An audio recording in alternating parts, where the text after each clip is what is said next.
Kita harus menyadari benar bahwa Roh Kudus ada di dalam diri kita dengan cara dua hal: mempelajari atau membaca firman Tuhan. Yang kedua, berdoa. Gak ada cara lain untuk kita meningkatkan kesadaran akan kerja Roh Kudus di dalam diri kita. Tidak ada selain dua hal tadi. Alkitab sebagai amunisi, firman harus masuk ke dalam kepala kita. Lalu berdoa, di mana apa yang ada di dalam kepala kita, dia menyentuh sampai ke dalam hati kita. Itu cara kita meningkatkan kesadaran. Kalau kita nggak sadar ada Roh Kudus dalam diri kita, maka kita merasa itu tidak penting bagi hidup kita. Padahal Roh Kudus yang bekerja di dalam hati kita sehingga kita dapat memiliki kehidupan yang dikuasai oleh Roh. Ini bukan kehidupan, teman-teman tahu boneka tangan yang digerakkan pakai tali itu? Bukan seperti itu, bukan seperti dalang yang memainkan wayang, tidak. Ini kerja antara spiritual dengan kerja antara kita dengan yang spiritual tadi. Ini kerja sama. Kita yang menyadari Roh Kudus di dalam diri kita, dan Roh Kudus bekerja di dalam diri kita. Karena ada penguasaan diri di dalam Kristus, maka kita mampu mengontrol pikiran.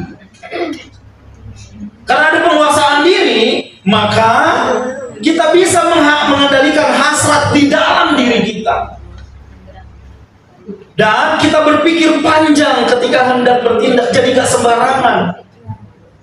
Dan kita bisa belajar untuk memahami, mengasihi, mulai mengerti apa maunya orang tua kita. Lalu kita mulai percaya akan rencana Tuhan. Apa yang Dia kerjakan dalam hidupku itu baik. Amin. Jadi gak galau lagi. Dan kita terus mengembangkan diri bagi kemuliaan Tuhan. Ya. Jadi jangan sembarangan dengan penguasaan diri, seolah-olah itu adalah bertarak yang membunuh kita. No.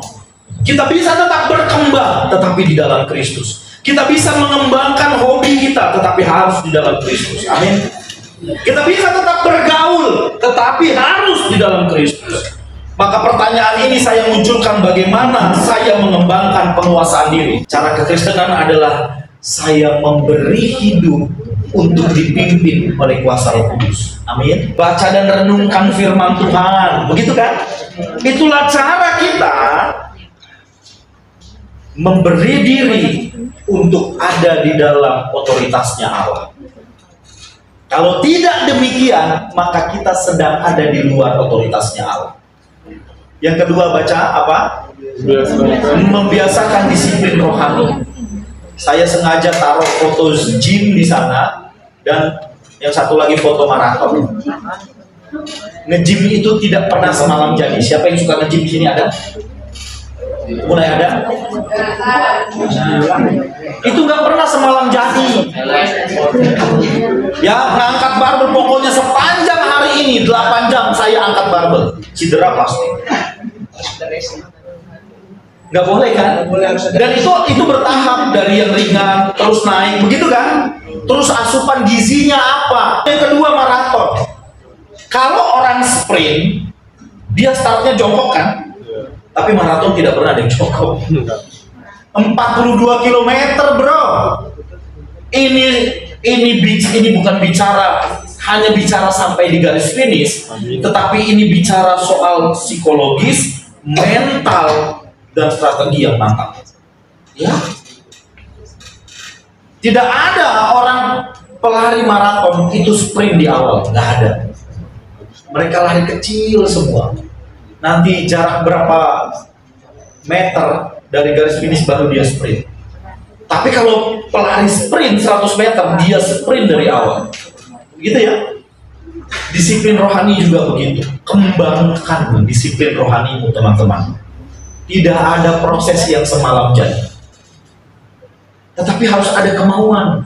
Bagaimana kita dengan setia membaca Alkitab. Bagaimana kita dengan setia bukan hanya ketika makan dan mau tidur. Kita berdoa.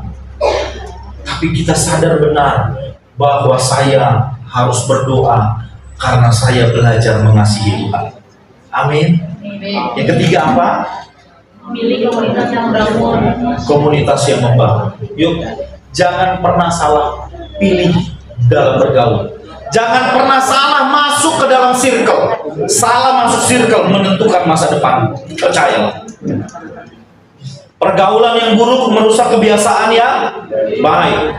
Pergaulan yang baik akan mengembangkan terus kebiasaan yang baik pun. Amin. Maka carilah circle di mana kita bisa mengembangkan diri kita dengan benar. Potensi kita makin berkembang. Tidak punya masa depan, itu tragedi, teman-teman. Madesuk, masa depan suram. Ini kalimat ini bisa muncul berdasarkan pengalaman, pengamatan. Ya. Tragedi. Tetapi kalau kita punya penguasaan diri, maka kita bisa mengembangkan hasrat hidup yang mengasihi Allah, yang berkenan kepada Allah. Biarlah firman Tuhan ini boleh menjadi berkat bagi kita semua. Milikilah penguasaan diri, terus kembangkan itu.